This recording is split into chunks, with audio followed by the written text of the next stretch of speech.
I don't care if your baby's 6 feet in the dirt. Leave me alone. God. That seems a little bit extreme, especially for a small little child. You know, just a smidgen, you know. Yeah. I mean, they talk about like, how, you know, have you ever heard like that back to the earth kind of thing for children where it's like, oh, like all these kids, they're all on their computers in their houses. You got to get them in the dirt, you know, have them really play in the mud. I don't think this is what they mean. This is not what they were talking about. But maybe it does accomplish the same thing. You know, I mean, they're both in the dirt. They're both in the dirt. So they're not on their iPads anymore. I like how our podcast has slowly just devolved to dead baby jokes, and this is just where we're at, guys. It all comes back to dead baby jokes. It all comes back. Yeah. It all comes back. It's the source of all good things. That's right. Hey, stem cells. Stem cells. That one took me a second. Me and my sister-in-law Daisy have been friends since high school, 15 years ago. Old. Just kidding. Just kidding. Why would you bust the casket door open to write this story? God. 1 foot in the grave. Yeah, I'll put you 6 feet in the dirt. Yeah, you're about to be there. Bury it with your baby.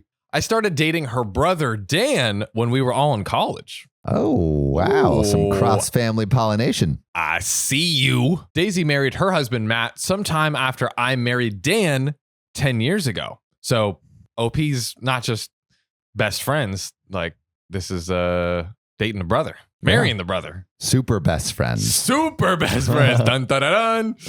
Matt and Daisy wanted a baby and started trying right after they got married, but they were having a lot of trouble. Wait, really quick. If you love your friends so much that you end up hooking up with their sibling, does that mean that you really just want to hook up with your friend? They share the same DNA. Am I wrong? Yeah. What Am I wrong? What's the difference between them? They have the same DNA encoding. There's no difference. There's literally no difference. You know, okay? I think you should just, swap through. Gender is a construct. It is. Just flip a coin. There's Choose no who you difference want each day. There's no difference. Weirdest There's no difference. threesome possible. Take the step out of step 6. Oh my God. Speaking of threesome, I had a threesome this weekend. Matt. Sam continues on his raging tirade of fuck boy summer. Tune in tomorrow to see who he fucked. No, just kidding.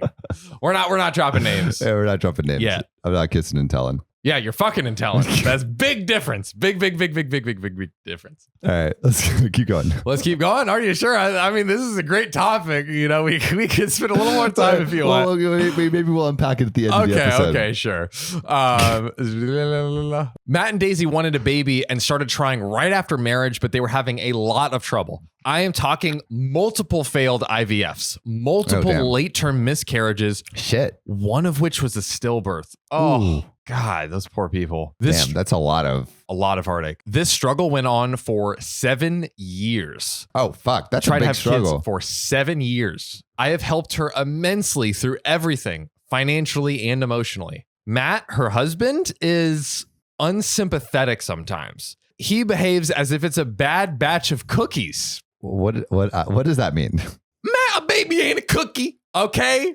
I mean, they're both buns in the oven. Cookies in the oven. I love how every single time like someone in a random store does something crazy, Sam's like, but let's hear them out. Let's play it out just for a second over here. Let's do a little devil's advocate. Hey, cookies need time in the oven to rise and develop. Children need time in the womb, a human oven. Mm-hmm. They're both sweet. To develop, both sweet. They both love sugar, I'm sure. Yeah. They both are fairly moldable, right? Like if you have a soft, all right, both right out of the womb, soft spots, right? Yeah, you can with a cookie, you can just like poke and it has a dimple. Yeah. Same with a baby skull. Boop. You can make the baby's head in the shape of a cookie. Yes, you could. That's what you wanted to do. There's like whole like societies that like wrap the baby head so you have cone heads. You can have a baby cone head. Argument well played, Samuel. See, cookies and babies are the same. We now understand the other perspective. And Matt will immediately try to guilt her into trying again. Like right after they go through it. He'll just shit. another round. He's like, this batch of cookies is Bro, good yeah, enough. it's gonna Not take a little more tasty. time than cookies cooling to get it back on. Okay, Matt. Jesus. So it's always up to me and Dan. And when he says like to try again, are they just mean they're are they trying like another set of IVF, or they're just like banging? I think again? the whole thing. Okay. Because it's like, I mean, I imagine if they have multiple rounds, like it seems like she probably can't have it without. Don't you need like some time to like emotionally recover though? Well, that's what Even one when would you're think. baking cookies, like you gotta leave some time between batches, bro. Let's play out the scenario here. You've just not birthed your ex child after 7 years. Why not get back into it? You know, as Andrew Tate would say, you know, stamina. You know, stamina. As Andrew Tate would say, women are simply baby deposit machines. And you know, John and I have pledged an oath to start living by Andrew Tate. I mean, you know, Andrew Tate is more searched than Donald Trump, Kim Kardashian, and Joe Biden. Guys, we've done this. This is our societies. We have done this to ourselves. Like, that's insane, dude. That's what it is. That's insane. Andrew Tate everywhere, man. Everywhere. Oh, at least on like the male side. Yeah. Females. Yeah. No, you got your true crime. No. Honestly, no girls know about Andrew Tate. What we really need to do is create a true time documentary about Andrew Tate. Then he will be the most searched person on planet Earth. I want a female Andrew Tate, and then I want them to meet up and have a baby together. But there's like 7 years of it not actually commencing.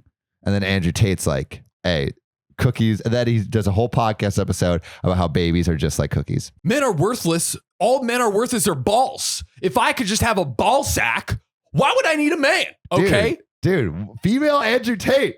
Honestly. There we go. I see it, dude. I see it. You know, you're just a ball sack. I look at a man. It's just a ball sack to me. It's just a ball sack. I don't need you to have a baby. Yeah. Like, I could do it all myself. Feelings? Your balls. Balls don't have feelings. I want the female Andrew Tate. That's what I feel like desperately want. Well, because like I feel like it would be nice because then at least like let's have some balance. Yeah, let's have some fucking balance in the universe. Yeah, for God's sake. We don't need to birth like a bunch of new incels. You know, God, we already have too many. The rising incel generation is enough steam on their own. Much, bro. And Andrew Tate's like giving them even more. Mm-hmm. It's not good. So. It was always up to me and my husband, Dan, to take care of her after these ordeals. Despite many talks from me and Dan, she remained married to him and kept trying again and again and again. Shit. Yikes. Hey, at a certain point, you got to realize I'm just not good at baking cookies. Maybe I'm not up for the profession of baker. I need to close my bakery down. Yeah, the bakery needs to close. Start knitting or something. Knitting, maybe underwater basket weaving. Yeah, something like that. Or maybe, or like, okay, like I'm a really bad baker, but maybe I can take my money and invest in a bakery. I'm not the one making the actual cookies. Exactly. But I'm caring for the cookies. Buy a baker, you know? Yeah, buy a baker. And then I'll care for the cookies. Mm-hmm. Yeah, you know, there's options. There's options. We have had many offers to leave a state-sized country for a better job, but didn't because we were scared to leave her alone. So OP and her husband are getting these like great job offers. Basically. They're not trapped per se, but they're kind of foregoing their own stuff to help care for her. Yeah, they feel trapped a little bit. Man, 3 years ago, I got pregnant. We broke the news gently to Daisy one day. She got real quiet and then asked us to leave. Later, she sent me an email saying she doesn't want to see me or Dan anymore and that it is all just too much. We tried to console her, but it didn't work, so we gave her space. Man, that's rough. It's like I don't know what to do. Like, because it's not like it's like when you've wanted a batch of cookies for so long and you're super hungry and you just haven't been able to figure out the recipe. Then first try, your sister creates that batch of cookies. Perfect cookies. And you're like, hey, look at these cookies. They're so warm. They smell so good. But you can't eat any. I think that metaphor perfectly illustrates the emotional distress. I think so. I think it's a perfect example. It's a perfect example, guys. There's no other emotional complexities happening here. This is cookies. This is the end. Okay, it's that simple. I would like to compare everything. I would like to compare every single situation now to cookies. Inflation. You got too much sugar. Pull it out a little bit. We need some vegan cookie action going on. You know what I mean? Some date based cookies. You know, it's you gotta infuse your cookie with some diversity. Some new ingredients. Yeah, exactly. You know, it's everything is a cookie. Everything's a cookie. Coming to a podcast near you where we describe everything but as a cookie. Yeah. That'd be a great baking show. That really would. 2 weeks before I was supposed to give birth, Dan passed away in an accident. Wait, Dan as in the husband of the sister? OP's husband. Oh, OP's husband? OP's husband passes away in an accident. That's like when like you have two bakers. No. That's like when you have two ovens and one of them stops working. So you have to pull it out of the bakery and, you know, wait a few years before you start looking at new ovens. That's exactly what that is. No, this is really sad. Yes, that is. This is really sad. God. This is really sad. I don't have any family except for Dan and Daisy. And Daisy refused to attend the funeral because she will have to see me. That seems just because she's having a baby. That seems a bit extreme. Yeah, I mean, I get not wanting to be around her constantly, but the funeral, but also like it's your sister. That was her brother who passed away. Wait. OP's husband died. OP's husband died. The husband is related to her best friend Daisy. So Daisy's the one that kept trying to have a baby, didn't work, but OP OP is not related to Daisy. No, just sister-in-law. Sister-in-law. Okay, yeah. Right. But also she did come to her own brother's funeral? Exactly. That's my ridiculous. point. Is like, also, are you vaccinated for monkeypox? Is there a vaccination for it? Yeah. But it's like I think you can only get it if you're gay. Actually. Wow, bro. James, my friend got it. Society is really a piece of work, guys. I need to get some monkeypox. Vaccine, not the vaccine. I need to get monkeypox. Done. Pause. My mom just texted me and said, LA is a monkeypox hotspot. She said, please keep your pecker firmly protected from monkeypox. What are you trying to say, Mom? Please keep your pecker. Oh, goodness gracious. No clapping cheeks for you, mister. The day before the funeral, I called her and begged her to come. I didn't think that I would be able to get through that without her. She hung up on me and didn't attend the service. Oh my God. Yeah, I don't know. That's all because a bit extreme. OP's having a baby. Yeah. I mean, I definitely understand not wanting to, like, if she saw her every day, that could get wearing, but your brother died. Yeah. Like, come on. Like, be supportive. Soon after that, I gave birth and I decided to move to another state. I cut off all contact with Daisy and started fresh. Now, me and my daughter are very happy and we are enjoying a comfortable life. Wow. So I'm very glad that it worked out for OP. Like, it seems, you know, she probably took one of those good job offers. Yeah. And it's like you know, one of your bakers dies, you know, you're worried about the cookies being okay. They come out of the oven, still good, still edible. You ship them off to another state. They get maybe a couple Whole Foods over there. Think like life is good. I'm literally so lost in the cookie matrix right now. There's no way. There's no way out. There's no way out of the cookie matrix. Now, Daisy did attempt to contact me once I moved away, but I ignored her. 2 weeks ago, she called from an unknown number and said she desperately wanted to talk to me. Turns out she finally did get pregnant and had a baby boy who passed away 5 days after being born in the NICU. Jesus Christ. Matt is also leaving her and screwed her over because of the prenup. Oh my God. Dude. This is terrible. Beyond insanity. She's basically broke and homeless days after losing a child. I just said, okay. And then she asked, are you really not going to say anything? You're really not going to help? I pretty much said, I don't care about you. I don't care about your life. I don't care about Matt. I don't care that your baby passed away. Just leave me and my daughter alone, and then hung up. Wow. My God. That's intense. Since then, she has been sending me multiple emails and voicemails stating how awful I am and how heartless I am and how much Dan would be disappointed. I continue to just ignore everything. So am I the a-hole? Yeah. I mean, in some way, like it's like, you know, you're doing an eye for an eye, right? Exactly. Right like they're both the a-hole. Yeah. Like you're both kind of being, everyone's an a-hole here. Like she just went through something horrific. Yeah. Right. And you were going through something really hard. She wasn't there for you. And so you don't necessarily owe her anything. Mm-hmm. But like, if you were going to be the best version of yourself, I can't imagine leaving her completely just like, yeah, you know, like that. That's your husband's sister. Yeah. And like they were friends even before she met her husband. Yeah. So exactly. It's like, that seems a little cruel. It seems cruel. And then, but you know, Daisy definitely was the a-hole for not supporting, not going to that was, you know, that's an insane ordeal to go through, but you know, not supporting your sister whose husband just died and not going to your own brother's funeral. Like, I don't know, man. I think everybody sucks. Yeah. I think everyone sucks here. Yeah. There it is. Am I the a-hole for refusing to let my brother see my son after what he said at my husband's funeral? I'm going to go out on a limb and say, absolutely, you're the a-hole, and I'm not going to have any additional context. No context. No context. The story's over. Now I'm like, what would you guess that the brother told OP? I think, it's the OP's son, right? Or what he told OP. So OP's brother said something at the husband's funeral. Right. I think he said, guys, I just got to let you know I'm packing. So sorry for your loss. I'm packing the biggest sausage in the room. So any grieving widows, you know, holler at your boy. I think that's what he said. That's my guess.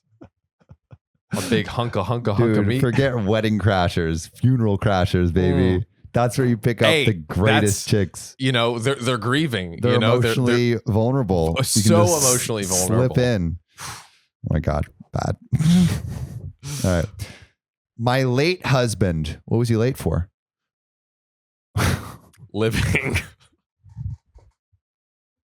I am going to cancel myself, guys. Don't worry. I'll take care of it for you. My late husband passed away from a car accident when I was 4 months pregnant. Fuck. Stop. Rewind. All right. This is serious, guys. Serious. My late husband passed away from a car accident when I was 4 months pregnant. It's been difficult without him, but my family did so much to support me. I moved in with them a month after. At the funeral, my older brother asked me for a minute to talk, then asked me if I really wanted to go through with my pregnancy. Sheesh. I was shocked when I heard this, but even more shocked when he suggested that I make the right decision, not an emotional decision, and reconsider having my son. What is wrong with this guy? Wow. What the fuck is wrong with this person? Wow.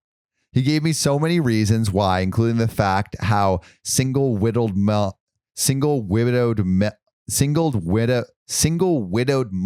are considered too much of baggage for so many men to date. Bro, are you trying to like date your sister? Oh my God. So that's what it sounds like. You sound gross. I lost it and kicked him out. That was the last time we saw each other. Bro, like who says that? That's one, creepy, but two, like not true. And also like, it's still an insane thing to say, but at a funeral, dog, like. Yeah, there's a time and a place. Like no time, no place. Oh yeah.